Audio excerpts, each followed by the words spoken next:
kacamata.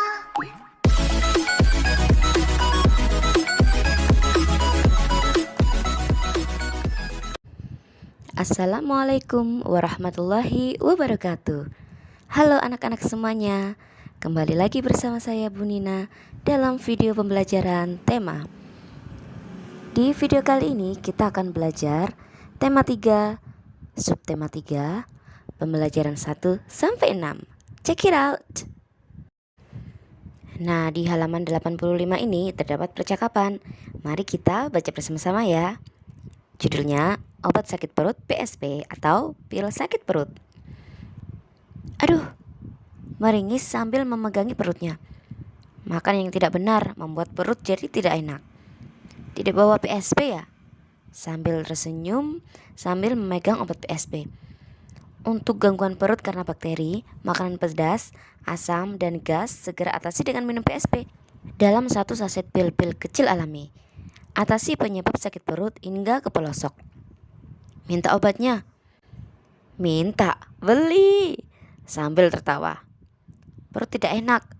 Pilih yang benar. PSP. Baiklah, langsung saja kita bahas pertanyaannya berdasarkan percakapan tadi ya. Jelaskan isi dari iklan. Iklan terkait produk obat sakit perut yang bentuknya kecil alami dan bermanfaat dalam mengatasi penyebab sakit perut. Dalam kelompok kecil, diskusikan keunggulan yang terdapat dalam produk iklan. Iklan di atas memiliki keunggulan produk, yaitu pilnya bentuknya kecil alami dan mengatasi penyebab sakit perut. Nah anak-anak, kalian tahu kan bahwa buah mempunyai banyak sekali manfaat. Dan berikut adalah beberapa manfaat buah-buahan, yaitu sebagai sumber vitamin, sumber air dan gizi, sumber antioksidan, mencegah penyakit tertentu, dan obat luar tubuh. Nah, sebelum kita bahas pertanyaannya ini, kalian bacalah terlebih dahulu ya percakapan pada halaman 90. Dan kalian bisa pause video ini sekarang juga.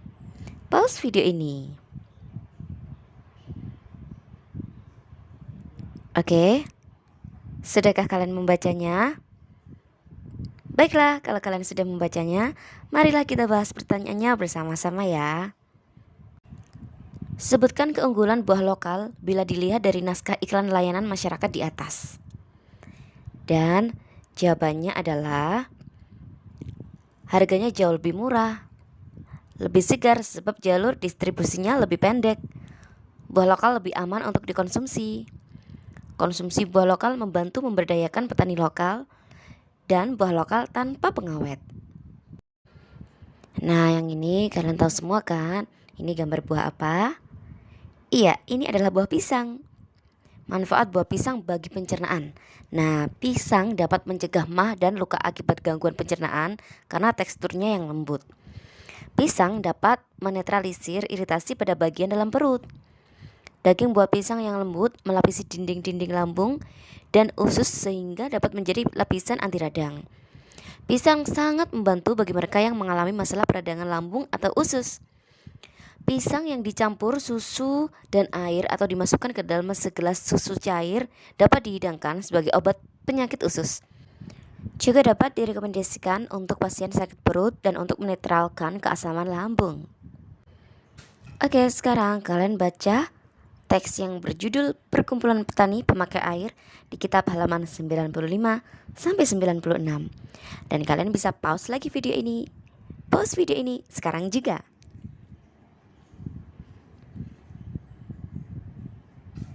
Sudah dibacakan anak-anak? Pintar sekali. Nah, apa kalian tahu apa itu organisasi P3A? Organisasi P3A merupakan sebuah contoh pembangunan sosial budaya. Disebut sosial karena tumbuh dan berkembang dalam kehidupan masyarakatnya. Disebut budaya karena di dalamnya terdapat ide atau gagasan yang bisa jadi merupakan warisan dari generasi sebelumnya. Inilah yang mendasari pembangunan sosial budaya yang memang dirancang untuk meningkatkan taraf hidup masyarakat di dalamnya. Nah, sekarang lakukan identifikasi terhadap bentuk-bentuk keragaman yang kamu temukan pada bacaan di atas. Berikanlah penjelasan untuk setiap keragaman yang kamu temukan. Sebuah contoh telah diberikan untukmu. Nah, nomor 1 adalah contohnya. Organisasi P3A dibentuk oleh petani itu sendiri berdasarkan kebutuhannya serta sesuai dengan norma dan nilai yang berkembang secara spesifik di daerah masing-masing. Ini berarti setiap organisasi P3A berbeda dari satu daerah dengan daerah yang lain. Nah, untuk jawaban nomor 2 dan nomor 3, mari kita langsung bahas bersama-sama dan baca bersama-sama ya. Nomor 2, anggota organisasi petani irigasi atau P3A juga senantiasa terbuka terhadap pengetahuan dari luar untuk menambah wawasan mereka sesuai dengan pengalaman orang lain kalau memang sesuai dan bermanfaat. Ini berarti organisasi petani irigasi atau P3A terdiri dari orang-orang dengan wawasan yang berbeda-beda. Number 3, organisasi petani pemakai air atau P3A bertujuan untuk menampung masalah dan aspirasi petani yang berhubungan dengan air untuk tanaman dan bercocok tanam. Ini berarti organisasi petani irigasi atau P3A terdiri dari orang-orang yang memiliki masalah yang berbeda-beda. Dengan adanya P3A, diharapkan masyarakat petani dapat memiliki kemampuan untuk mengembangkan potensi, motivasi, dan keadaan dirinya sendiri.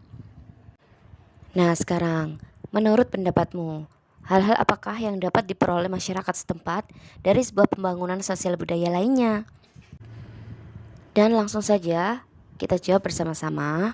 The answer is masyarakat dapat memiliki kemampuan untuk mengembangkan potensi, motivasi, dan keadaan dirinya sendiri. Masyarakat memiliki wawasan baru dari pengalaman orang lain, dan masyarakat dapat memenuhi kebutuhannya masing-masing. Dan sekarang kita menuju ke pembelajaran 4.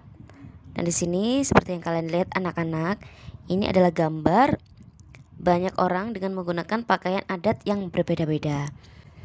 Tampaknya keragaman sosial budaya menjadi model pembangunan nasional. Setujukah kamu dengan pernyataan tersebut? Pendapatku tentang pernyataan keragaman sosial budaya menjadi modal pembangunan nasional. Nah, ini misalkan ya anak-anak, Bunda kasih contoh. Saya setuju. Adanya keberagaman suku dan budaya membuat kita belajar untuk saling menghargai dan bertoleransi dengan sesama. Toleransi akan menghindari terjadinya konflik atau perpecahan, sehingga persatuan dan kesatuan akan tetap terjaga. Nah, sekarang sebutkan contoh-contoh keragaman sosial budaya yang dapat ditemukan di daerahmu. Jika itu berbentuk bahasa daerah, sebutkan nama bahasa daerah tersebut dan seterusnya. Yang pertama, ada keragaman suku bangsa. Suku di Indonesia ada banyak ya anak-anak. Misalkan ada suku Jawa, suku Sunda, suku Madura, suku Betawi, dan lain sebagainya. Yang kedua, keragaman bahasa. Bahasa ada bahasa Jawa, ada bahasa Madura, ada bahasa Sunda, dan lain sebagainya. Nomor 3, ada keragaman pakaian adat tradisional. Misalnya ada baju kebaya, baju pangsi, dan lain-lain sebagainya. Kemudian nomor 4, ada keragaman rumah adat tradisional. Ada rumah Joglo, rumah Honai, dan lain-lain. Kemudian selanjutnya ada keragaman senjata tradisional. Ada rencong, ada celurit, dan lain-lain. Nah, sekarang mari kita isi apa manfaat keragaman sosial budaya. Untuk yang pertama sudah dikasih bonus ya, yaitu menarik minat para wisatawan asing dan dalam negeri untuk berkunjung. Kemudian untuk nomor 2 sampai nomor 5, mari kita jawab bersama-sama. Oke. Untuk nomor 2, mempererat persatuan dan kesatuan bangsa. Nomor 3, memperluas wawasan masyarakat tentang keragaman sosial budaya. Nomor 4, menjadi kekayaan budaya bangsa. Dan nomor 5, menjadi daya tarik para wisatawan domestik dan mancanegara. Oke, sekarang langsung saja kita bahas iklan layanan masyarakat keragaman sebagai sosial modal pembangunan bangsa, yaitu pada kitab halaman 103. Judul iklan yaitu keanekaragaman sebagai modal pembangunan bangsa. Toko-toko iklan misalkan Lani, Dayu, Edo, dan Beni. Dan naskahnya ini sebagai contohnya ya anak-anak. Nah, ini sebagai contohnya ya. Pagi itu Dayu sedang melaksanakan piket kelas bersama Lani. Kemudian datang Beni dan Edo menyapa Dayu dan Lani. Lani, kamu sudah ada ide? Kita akan menampilkan apa di acara perpisahan sekolah? Belum, Edo. Tapi kemarin kakakku sempat menyarankan agar kita menampilkan tarian daerah. Tapi kita berasal dari suku yang berbeda. Aku dan kamu mungkin bisa tarian yang sama karena kita sama-sama berasal dari Jawa. Tapi Edo berasal dari Sumatera dan Benny dari Kalimantan. Aku tidak keberatan jika harus belajar tarian Jawa, asalkan kalian mau mengajariku. Sebenarnya kakakku bersedia mengajari kita menari. Baiklah, aku juga bersedia belajar. Bagaimana Dayu? Baiklah, aku juga setuju. Kalau begitu hari Minggu kita lihatin di rumahku ya. Aku tunggu jam 8 pagi. Siap. Setelah 1 minggu berlatih bersama kakak Rani, Edo, Benny, dan Dayu sudah menguasai tari gandrung, tari Banyuwangi, Jawa Timur. Ternyata menari tidak sulit seperti yang aku bayangkan. Benar Do, akhirnya kita sudah siap tampil di perpisahan. Inilah gunanya kalau kita bersatu dan bekerja sama. Tugas menjadi lebih mudah selesai. Terima kasih teman-teman, aku bangga berteman dengan kalian. Sama-sama. Oke, sekarang apa kata kunci dari iklan di atas, yaitu percakapan yang tadi baru kita baca bersama-sama tersebut? Jawabannya yaitu perpisahan sekolah, tarian daerah, suku yang berbeda, bersatu dan bekerja sama, dan belajar. Tubuh manusia memerlukan asupan air putih yang cukup. Kurangnya asupan air putih dapat berdampak bagi kesehatan tubuh. Beberapa di antaranya adalah sebagai berikut. Membuat sel-sel otak menjadi tidak aktif, menurunkan konsentrasi, menyebabkan halusinasi, menyebabkan infeksi kandung kemih, membuat kulit kusam, dan mengganggu fungsi ginjal. Baiklah, sekarang kita menuju ke pembelajaran 5 pada halaman 108. Dan sekarang kalian berdiskusilah dengan kelompokmu. Buatlah laporan hasil survei gangguan sistem pencernaan di kelas kalian, yaitu pada semua teman-teman kalian satu kelas. Kalian isi ya yang kosong-kosong ini. Baiklah, langsung saja kita isi bersama-sama. Nah, ini misalkan ya contohnya. Misalkan dari hasil survei diketahui bahwa ternyata 1. Banyak siswa kelas 5 pernah mengalami gangguan pencernaan. 2. Gangguan pencernaan terbanyak adalah MAH. Kami menyimpulkan bahwa kesadaran menjaga kesehatan siswa kelas 5 masih kurang. Hal yang perlu ditindaklanjuti adalah 1. Memberikan penyuluhan tentang pentingnya menjaga kesehatan organ pencernaan. 2. Mengkampanyekan cara-cara menjaga organ pencernaan. Kerjasama yang baik menghasilkan hasil yang maksimal. Pada pertemuan sebelumnya, kita sudah membuat naskah tentang keberagaman sebagai modal pembangunan bangsa. Pada pertemuan kali ini, kita akan menentukan perlengkapan pendukung iklan yang akan kita buat untuk mendukung iklan kita. Perlengkapan pendukung bisa bermacam-macam, tergantung pada iklan yang akan kita buat. Misalkan perlengkapan pendukungnya ada sapu, buku, meja dan kursi, jam dinding, serta seragam sekolah. Seperti yang kita ketahui bahwa Indonesia sangat kaya akan keberagaman budaya. Antara lain terlihat pada keragaman seni rupa daerahnya. Karya seni rupa yang disebutkan di atas merupakan contoh karya seni kriya yang pengerjaannya ditekankan pada keterampilan tangan. Nah, seni kriya batik telah lama dikenal di Nusantara. Dan sekarang cari tahu alat serta bahan yang dipergunakan untuk membuat batik. Baiklah, langsung saja kita jawab. Bahan-bahannya yaitu malam atau lilin atau parafin, canting, wajan, kompor kecil, gawangan, dingklik, kain mori, dan zat pewarna. Dalam sebuah kelompok, kita berhadapan dengan keanekaragaman. Perbedaan pendapat pasti terjadi. Tetapi, bekerja sama dalam keberagaman mengajarkan kita untuk bertoleransi. Dan sekarang pertanyaannya adalah, apakah kelebihan bekerja seorang diri?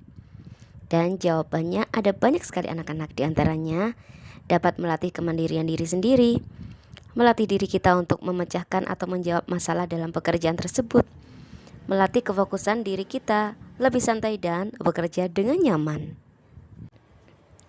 Dan sekarang sebutkan kekurangan bekerja seorang diri.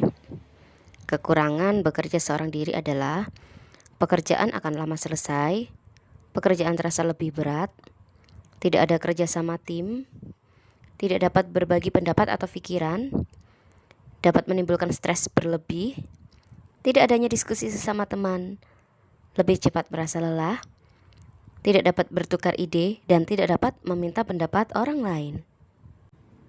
Apakah kelebihan bekerja dalam sebuah kelompok? Jadi kelebihan bekerja dalam sebuah kelompok adalah bisa membagi tugas atau pekerjaan dengan anggota kelompok.